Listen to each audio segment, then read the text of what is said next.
નમસ્કાર વિદ્યાર્થી મિત્રો, બધા જ વિદ્યાર્થી મિત્રોનું આજના વિડીયોમાં હાર્દિક સ્વાગત છે. સર્વ પ્રકારની સિદ્ધિ આપનાર શ્રી સિદ્ધિવિનાયકજીના શ્રી ચરણોમાં કોટી કોટી વંદન કરી આજે આપણે જોડણી એટલે કે શબ્દ શુદ્ધિ એમાં કયા નિયમ કામ કરે છે, કઈ રીતે આપણે સાચી જોડણી છે, સાચો શબ્દ છે એ લખી શકીએ એ માટે નિયમોની સાથે શબ્દ સહ સમજૂતી દ્વારા એનો અભ્યાસ કરીશું. હવે આપણે એમ થાય કે જોડણી છે અથવા તો જેને આપણે શબ્દ શુદ્ધિ કહીએ એ મહત્ત્વનું શું કામ છે? તો વિદ્યાર્થી મિત્રો, અત્યારે માત્ર આપણે જો ધોરણ પ્રમાણે અભ્યાસ ગણીએ તો 1 થી 12ના અભ્યાસમાં નહીં, એમાં તો જરૂરી છે જ. ત્યાં કદાચ ભૂલ થાય છે તો અડધો માર્ક કપાય છે, એનાથી વધારે છે એ રિઝલ્ટ ઉપર અસર પડતી નથી. પરંતુ શબ્દ શુદ્ધિ છે, સાચી જોડણી છે એ ક્યાં મહત્ત્વની ગણાય છે? તો કે જીપીએસસીની ક્લાસ 1-2ની પરીક્ષા હોય, નાયબ મામલતદારની પરીક્ષા હોય, ડીવાયએસઓની પરીક્ષા હોય કે પીએસઆઈની પરીક્ષા હોય, ટેટ 1, ટેટ 2, ટાટ 1, ટાટ 2, પછી કોઈ પણ ક્લાર્કની પરીક્ષા હોય, રેવન્યુ તલાટીની પરીક્ષામાં હોય કે સચિવાલયની કોઈ પણ પરીક્ષા હોય, અથવા તો તમે એમ કહી શકો કે સ્પર્ધાત્મક પરીક્ષામાં પ્રિલિમ્સ અને પ્લસ મેન્સ બંનેમાં છે, જો તમારે પૂરા માર્ક મેળવવા છે, જે કોમ્પિટિશન સમાન ગણાય છે, એક માર્કે અડધા માર્કે છે, ઘણી વખત પોઈન્ટના ફેરે પણ આપણે છે એ જો રહી જતા હોઈએ છીએ, જો એ ભૂલ નથી કરવી, પાછો પશ્ચાતાપ નથી કરવો, તો આ જોડણીના જે નિયમો આપેલા છે એ શબ્દ સહ સમજૂતીની સાથે સમજવાના છે. અને એના આધારે આમાં ઘણા બધા શબ્દ પણ આપેલા છે, સાચી રીતે કઈ રીતે લખાય એ નમૂનાના શબ્દ પણ આપેલા છે. તો ધ્યાન રાખી અને સમજવાના છે, એ શબ્દોનું નિરીક્ષણ કરવાનું છે. અને નિરીક્ષણ કર્યા પછી તમે તમારી નોટબુકમાં પણ લખી શકો અને તમને યોગ્ય લાગે છે તો તમે કમેન્ટમાં પણ એ શબ્દ છે એ રિટર્ન લખી શકો. જો તમે લખો છો તો તમને વધારે યાદ રહી જાય છે. એકવાર સમજો છો, સમજ્યા પછી એ જ શબ્દ કમિશન આપેલો છે તો કમિશન તમે પાછો લખો તો તમારે છે એ શબ્દ તમારી નજરની સામે શુદ્ધ થઈ જાય કે આ કમિશન શબ્દ આમ જ લખાય. તો બધી જ પરીક્ષામાં ખૂબ જ ઉપયોગી છે. એટલા માટે ચાલો હવે નિયમોની સાથે જોઈએ. પહેલાં તો અક્ષરો અને જોડાક્ષરોના લેખનમાં થતી ભૂલો કરતાં વધુ ગંભીર ભૂલો એક કરતાં વધુ અક્ષરોથી બનતા શબ્દો લખવામાં થતી હોય છે. આ અક્ષરો શુદ્ધ રીતે લખવાની પદ્ધતિ એટલે શબ્દની જોડણી. શબ્દોની શુદ્ધ જોડણી ભાષાનું અનિવાર્ય અંગ છે, તેમજ શુદ્ધ ભાષા લેખન માટેની આવશ્યકતા પણ છે. ખૂબ જ મહત્ત્વનો જોડણીનો ટોપિક છે, એ ખૂબ જ મહત્ત્વનો છે. જો આપણે પ્રિલિમ્સમાં એમ થાય કે સાચા ઓપ્શન આપેલા છે એમાંથી પસંદગી કરવાની છે, એમાં પણ ઘણી વખત છે આપણે નિયમો જાણ્યા નથી તો ભૂલ થતી હોય છે. અને હવે બધામાં વર્ણનાત્મક છે તો વર્ણનાત્મકમાં પણ ખાસ કરીને માર્ક ના કપાય એટલા માટે નિયમોની સાથે વ્યવસ્થિત અભ્યાસ કરીએ. સંસ્કૃત શબ્દો ગુજરાતીમાં આખા લખવા, પરંતુ અર્થાત, કિંચિત, ક્વચિત, કદાચિત, ધિક, પશ્ચાત, પૃથક, યંત્રવત, નહિવત, પૂર્વવત, યથાવત, સાક્ષાત, અકસ્માત એ આકસ્મિક રીતે કોઈ ઘટના બને એના અર્થમાં છે અકસ્માત. જેવા શબ્દો વ્યંજનાત લખવા, વ્યંજનાત એટલે જેને હલંત પણ કહેવી શકાય, જેને આપણે ખોડો કરવો એમ પણ કહેતા હોઈએ છીએ. જ્યારે આપણે સંધિ કરીએ ત્યારે ઘણા શબ્દ છે એ વ્યંજન છે એની અંદરથી સ્વર છૂટો પડે તો વ્યંજન કેવો લખાય? તો કે હલંત લખાય. એ રીતનો નિયમ છે કે સંસ્કૃતમાં શબ્દો છે એ આખા લખાય છે, પરંતુ એ જ શબ્દો ગુજરાતીમાં લખવા છે, અર્થાત લખવું છે તો હલંત લખવાનું. યથાવત લખવો છે તો ત કેવો થશે બધા શબ્દની અંદર? મોટા ભાગના શબ્દ તવાળા છે. જો એકવાર વાંચ્યા પછી વ્યવસ્થિત મનમાં યાદ કરી લ્યો, લખી લો તો આવા શબ્દ છે એ ભૂલ ના પડે. આમ છતાં આવા શબ્દો પૈકી કિંચિત, ક્વચિત, કદાચિત વગેરે પછી, એટલે કે આ શબ્દ આપ્યો હોય વાક્યની અંદર અને એના પછી જ આપેલો છે, ભારવાચક જ, તો છેલ્લો અક્ષર આખો લખવો. જેમ કે જો ઉદાહરણની સાથે આપેલું છે, ઉપર શું કીધું કે સંસ્કૃતમાંથી ગુજરાતીમાં શબ્દ આવે છે ત્યારે પાછળનો જે અક્ષર છે ત છે એ હલંત લખવાની વાત કરે છે. અને ત્યાર પછી બીજો નિયમ કામ કરે છે કે કિંચિત, ક્વચિત, કદાચિત કોઈ પણ શબ્દ આપેલો છે અને એના પછી ભારવાચક જ આપેલો છે, તો જ હોય ત્યારે આગળનો અક્ષર ત છે એ કેવો થઈ જાય? તો કે આખો લખાય. જ નથી તો કેવો લખાય? તો કે અડધો લખાય, હલંત લખાય. ત્યાર પછી નિયમ 2, શબ્દની આગળ લગતા પૂર્વ પ્રત્યય.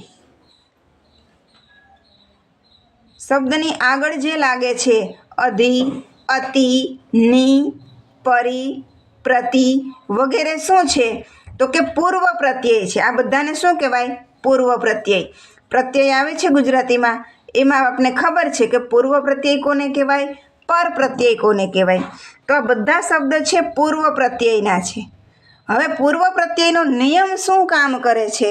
તો કે આ પ્રત્યયોમાં હસ્વ ઈ હોય છે કે જ્યારે પૂર્વ પ્રત્યયની સાથે કોઈ શબ્દ આપેલો છે અને એની અંદર ઈ આવે છે તો ઈ કેવો લખાય? તો કે હસ્વ લખાય. પૂર્વ પ્રત્યયની અંદર ઈ આવે છે તો ઈ કેવો લખાય? તો કે હસ્વ લખાય. અહીં અતિ પૂર્વ પ્રત્યય હોય એવા ઘણા બધા ઉદાહરણોની સાથે શબ્દ આપેલા છે. તો અતિરેક, અતિશય, અતિશયોક્તિ, અતિ જ્ઞાન, અતિ દાન, અતિવૃષ્ટિ. અહીંયા એ સમજવાનું છે કે અતિથી કેવો થાય છે દર વખતે? હસ્વ ઈ. ત્યાર પછી અધિ પૂર્વ પ્રત્યયવાળા ઉદાહરણ પણ આપેલા છે.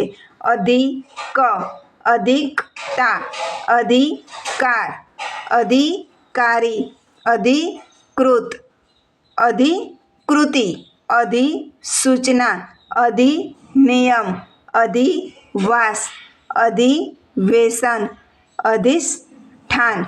તો અહીંયા બધે અધિ છે પૂર્વ પ્રત્યયના રૂપમાં છે, તો ધી કેવો લખાય છે? તો કે હસ્વ ઈ વાળો લખાય છે. જો અધિક, અધિન એ બે શબ્દ સમજવાની વાત છે કે સૂચના આપી છે કે અધિક, અધિ શું લાગે છે? પૂર્વ પ્રત્યય લાગે છે અને ધી કેવો થાય છે? તો કે હસ્વ થાય છે. હવે અધીન શબ્દમાં એ નિયમ લાગુ પડતો નથી. કારણ શું છે? અધીન નિયમ પણ આપેલો છે, એમાં સંધિનો નિયમ કામ કરે છે. અધિ પ્લસ ઇન તો બે હસ્વ થાય, હસ્વ ઈ પ્લસ હસ્વ ઈ તો સંધિના નિયમ પ્રમાણે દીર્ઘ ઈ બને. એટલા માટે અધીન, અધિક્ષક એમાં ઈ કેવો લખાય છે? તો કે દીર્ઘ ઈ. અને કારણ શું છે? તો કે સંધિનો નિયમ, દીર્ઘ સ્વર સંધિનો નિયમ છે. આમાં કામ કરે છે હસ્વ ઈ પ્લસ હસ્વ ઈ તો દીર્ઘ ઈ બને.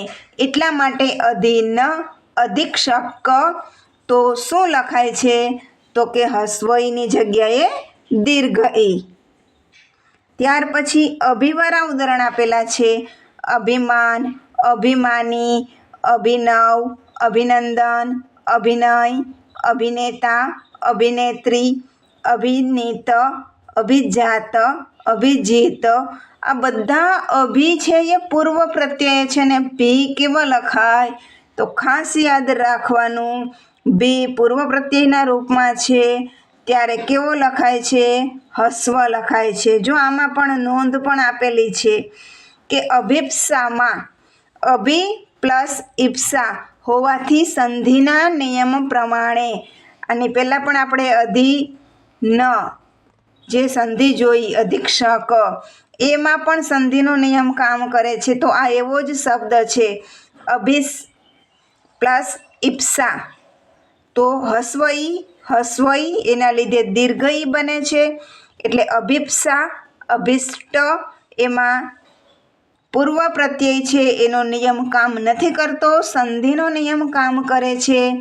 એટલે અભિપ્સા અને અભિષ્ટ એ કેવા લખાય છે? દીર્ઘ ઈ લખાય છે. પ્રિલિમ્સ પરીક્ષા હોય, મેન્સ હોય તો આવા શબ્દ આપેલા હોય છે આપને કન્ફ્યુઝ કરવા માટે. અભિપ્સા દીર્ઘ ઈ જ આપેલો હોય છતાં આપને એમ થાય અભિ છે એ તો પૂર્વ પ્રત્યય છે. એટલે આપણે શું કરીને આવીએ છીએ? તો કે જ્યાં હસ્વઈ આપેલો હોય તે આપને સાચો લાગે, પરંતુ એમાં નિયમ કામ કરે છે કે નહીં એ જો આપણે નિયમના આધારે ભણ્યા છીએ તો પછી ક્યારેય ભૂલ ના પડે. તો ખાસ યાદ રાખવાનું, અભિપ્સા, અભિષ્ટ એમાં સંધિનો નિયમ કામ કરે છે. એટલા માટે એની અંદર રહેલો ઈ કેવો લખાય છે? તો કે દીર્ઘ ઈ લખાય છે. ત્યાર પછી ની પૂર્વ પ્રત્યયવાળા છે. ઘણા બધા ઉદાહરણ આપેલા છે. નિકટ, નિકેતન, નિકુંજ, નિગમ, નિગૂઢ, નિગ્રહ. આ બધાની અંદર ની કેવો લખાય છે? તો કે હસ્વ ઈ. ત્યાર પછી પરી પૂર્વ પ્રત્યયના રૂપમાં છે. પરિવાર, પરિષદ, પરિભાષા, પરિમલ, પરિપૂર્ણ, પરિવર્તન, પરિસ્થિતિ, પરિવહન, પરિચ્છેદ, પરિચય, પરિમિતિ. જો આ બધા જ શબ્દની અંદર પરી છે એ કેવો લખાય છે? કે એની અંદર રહેલો ઈ છે એ હસ્વ ઈ લખાય છે. હવે મહત્વની સૂચના અહીંયા સમજવાની છે. નોંધ, પરીક્ષા, પરીક્ષાની અંદર રી છે એની અંદર રહેલો ઈ છે એ સુકામાં દીર્ઘ લખાય છે. તો એની અંદર પણ સંધિનો નિયમ કામ કરે છે. ભલે પરી છે એ પૂર્વ પ્રત્યયના રૂપમાં છે, પરંતુ છૂટું શું પડે છે? ઈક્ષા. તો પ્લસની આગળ પણ ઈ છે હસ્વ ઈ, પ્લસની પાછળ પણ ઈ છે હસ્વ ઈ. તો સ્વર સંધિના નિયમ પ્રમાણે હસ્વ ઈ કેવો બની જાય છે? તો કે દીર્ઘ ઈ થઈ જાય છે. જેના માટે પરીક્ષાની અંદર રી હંમેશા દીર્ઘ લખાય. બીજા પણ શબ્દ આપેલા છે. પરીક્ષણ, પરીક્ષક, એ જ રીતે નિરીક્ષક. એની અંદર રી છે એ કેવા લખાય છે? તો કે દીર્ઘ લખાય છે. ત્યાર પછી પ્રતિ પૂર્વ પ્રત્યયવાળા ઘણા બધા ઉદાહરણ આપેલા છે. પ્રતિકૂળ, પ્રતિકૃતિ, પ્રતિક્રિયા, પ્રતિકાર, પ્રતિનિધિ, પ્રતિબિંબ, પ્રતિમા, પ્રતિબંધ. જો બધાની અંદર ની અંદર જે ઈ છે એ કેવો લખાણો? તો કે હસ્વ ઈ. હવે એની અંદર પણ સંધિનો નિયમ કામ કરે છે. પ્રતિક્ષા, પ્રતિ પ્લસ ઈક્ષા. આપણે એમ થાય કે પ્રતિ તો પૂર્વ પ્રત્યય છે, પરંતુ એમાંથી શબ્દ છૂટો કયો પડે છે? ઈક્ષા. અને ઈક્ષા છે એ કેવો છે? તો કે સંધિના નિયમ પ્રમાણે હસ્વ ઈ અને દીર્ઘ ઈ હોય તો પણ દીર્ઘ ઈ થાય. હસ્વ ઈ અને હસ્વ ઈ હોય તો પણ શું થાય? દીર્ઘ ઈ જ થાય. એટલે એ જ રીતે પ્રતીક્ષા, પ્રતીક, પ્રતીત વગેરે શબ્દોમાં ઈ કેવો લખાય છે? દીર્ઘ ઈ લખાય છે. ખાસ યાદ રાખવું, ભલે એની અંદર પ્રતિ છે એ પૂર્વ પ્રત્યય છે, છતાં પણ પાછળથી પર પ્રત્યય તરીકે તમે ગણતરી કરો કે સંધિના નિયમ પ્રમાણે ગણતરી કરો તો છૂટું શું પડે છે એ વિચાર કર્યા પછી જ તમારે જવાબની પસંદગી કરવાની. ત્યાર પછી આવી પૂર્વ પ્રત્યય, તો આવી, તો આવિર્ભાવ, આવિષ્કાર, તો વી કેવો લખાય છે? તો કે હસ્વ લખાય છે. અહીં બીજા ઘણા બધા ઉદાહરણ આપેલા છે કે નિહ, નિર, નેસ, આ બધા સંધિના નિયમ પ્રમાણે જો સંધિ આવે તો ની હ પણ કરી શકાય, ને ર પણ કરી શકાય, નિશ પણ કરી શકાય. શબ્દની અંદરથી શું છૂટું પડે છે એ જોઈ અને ત્યાર પછી સંધિ થાય તો નિઃસ્વાર્થ, નિઃસંદેશ, નિશંકા, નિસ્પૃહ, નિશેષ, નિશબ્દ, નિર્દોષ, નિર્ધન, નિર્ભય, નિર્વાસિત, નિર્ણય, નિર્દેશ, નિર્દિષ્ટ, નિર્દેશક, નિર્માણ, આ બધા શબ્દની અંદર છે એ ની કેવો છે? તો કે હસ્વ છે. અને જો સંધિ આપેલી હોય તો તમે કઈ રીતે છૂટો પાડી શકો એ પણ તમને શબ્દના આધારે ખબર પડી જાય કે નિઃસ્વાર્થ, તો હ છે વિસર્ગ છૂટો પડે, નિર્ધાર, ર છૂટો પડે, અને નીચે આપેલા ઉદાહરણ જોઈએ. નિશ્ચય, તો સ છૂટો પડે, તમે વિસર્ગ કરો છો તો ચાલે, બાકી નિસ્તેજ, તો સ છૂટો પડે, નિષ્કામ, તો સ છૂટો પડે. અહીંયા નોંધ જોઈએ તો નીરવ શબ્દમાં નિહ પ્લસ રવ હોવાથી સંધિના નિયમ પ્રમાણે શું લખાય છે? દીર્ઘઈ આવે છે. એ જ રીતે નીરસ, નિરોગી, નીરજ, નિરદ વગેરે શબ્દમાં દીર્ઘઈ આવે છે. જે શબ્દમાં સંધિનો નિયમ કામ કરે છે એ શબ્દને ખાસ યાદ રાખી લેવા. નીરવ, નીરસ, નિરોગી, નીરજ, નિરદ, આ શબ્દ છે એ કેવા છે? તો કે એની અંદરનો ને છે એ હંમેશને માટે દીર્ઘઈ લખાય છે. ત્યાર પછી બહી, બહિરવાળા જે શબ્દ આપેલા છે એના પણ ઉદાહરણ જોઈએ તો બહી સીમા, બહિર્મુખ, બહિષ્કાર, બહિષ્કોણ, તો હીની અંદરનો જે ઈ છે એ કેવો લખવાનો છે? તો કે પૂર્વ પ્રત્યયનો નિયમના લીધે એ કેવો લખાય? હસ્વ ઈ લખાય. ત્યાર પછી પૂર્વ પ્રત્યયવાળો નિયમ છે અહીંયા પૂર્ણ થાય છે. એની અંદર નોંધ આપી છે એ ખાસ નોંધવાળા શબ્દને ખાસ યાદ રાખવા. જો નોંધવાળા શબ્દ તમે સંધિના નિયમ લાગુ પડે છે એ યાદ રાખી લ્યો તો બેમાંથી એક પણ પરીક્ષામાં તમારો જોડણીને લીધે માર્ક કપાય નહીં.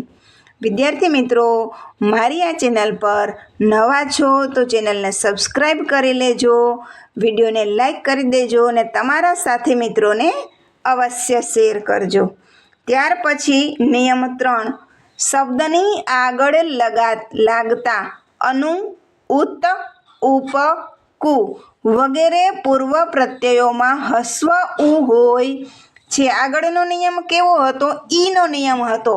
હવે ઈ પછી ઉ સ્વરવાળો નિયમ છે. એ પૂર્વ પ્રત્યય આવે છે અને ઉ સ્વરનો નિયમ છે. તો ઉ કેવો લખાય છે એના માટેનો નિયમ છે. ઉ કેવો લખાય છે? પૂર્વ પ્રત્યયના રૂપમાં જ્યારે ઉ વપરાય છે ત્યારે ઉ છે એ હસ્વ લખાય છે. અહીંયા તમે ઉદાહરણ જોઈ શકો છો. અનુકૂળ, અનુરૂપ, અનુકરણ, અનુયાયી, અનુભવ, અનુવાદ, અનુવાદક, બધા જ શબ્દની અંદર નુની અંદરનો ઉ છે એ કેવો લખાણો છે? તો કે બધાની અંદર ઉ હસ્વ લખાય છે. ત્યાર પછી ઉતવાળા ઉદાહરણ આપેલા છે. ઉત્તમ, ઉત્સાહ, ઉત્કંઠા, ઉત્પાદન, ઉત્પાદક, ઉત્તર, ઉત્સવ, ઉત્કર્ષ, ઉત્ક્રાંતિ, ઉત્થાન, ઉત્પન્ન, ઉત્પત્તિ બધા જ શબ્દની અંદર રહેલો ઉ છે એ કેવો લખાય છે? તો કે હસ્વ લખાય. અહીંયા જો નોંધ આપેલી છે, આને ખાસ યાદ રાખવાની. સંધિમાં આ નિયમ ખૂબ જ કામ કરે છે. મૂળ પ્રત્યય સાથે બીજો શબ્દ જોડના સંધિના નિયમ પ્રમાણે તનો શું થાય? દ. ચનો જ, પનો બ, કનો ગ અને ટનો ડ. આ નિયમ તમને સંધિમાં પણ ખૂબ જ કામ કરે છે. સંધિ છોડો, સંધિ જોડો. વાક પ્લસ દાન. શબ્દ આપેલો છે વાગદા ન. હવે આ નીચે સંધિ આપેલી છે વાક પ્લસ દાન, વાગ પ્લસ દાન. તો આપને એમ લાગે કે આ ઉપર ગ શબ્દ છે એટલે આપણે ગને યાદ રાખીએ અને ગ છે એમાં આપણે રાઈટ કરીને એને આપણે જવાબ તરીકે પસંદ કરીએ, ત્યારે એ સંધિનો જે નિયમ એમાં લાગુ પડતો નથી, એટલા માટે આપણો શબ્દ ખોટો પડે છે, આપણો જવાબ ખોટો પડે છે. પરંતુ તમને ખબર છે કે સંધિ છૂટી પડે ત્યારે તનો શું થાય? દ. જ્યારે જોડાય છે ત્યારે પાછો ત થઈ જાય છે. ચનો જ, પનો બ, કનો ગ, ટનો ડ.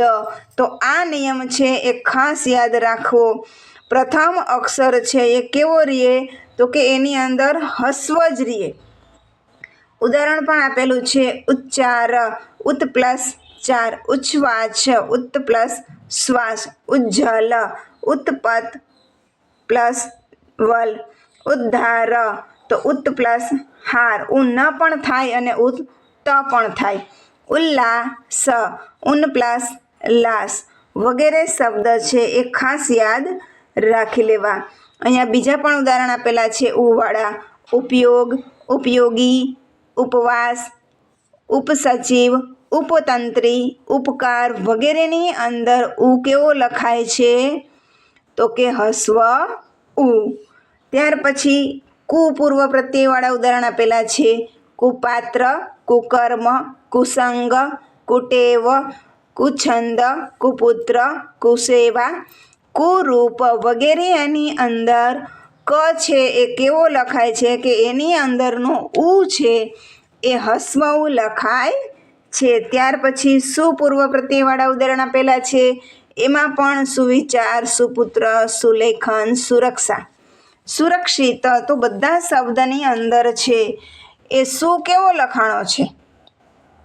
ખાસ બધા શબ્દ વાંચવા, એનું નિરીક્ષણ કરવું. પાછળ આવતો જો અહીંયા સુભાષિત, સુગ્રીવ, તો ગ્રી દીર્ઘ થઈ જાય છે. સુભાષિતમાં ષટકોણનો સ અને ઈત પ્રત્યયના લીધે સી કેવો છે? તો કે હસ્વ.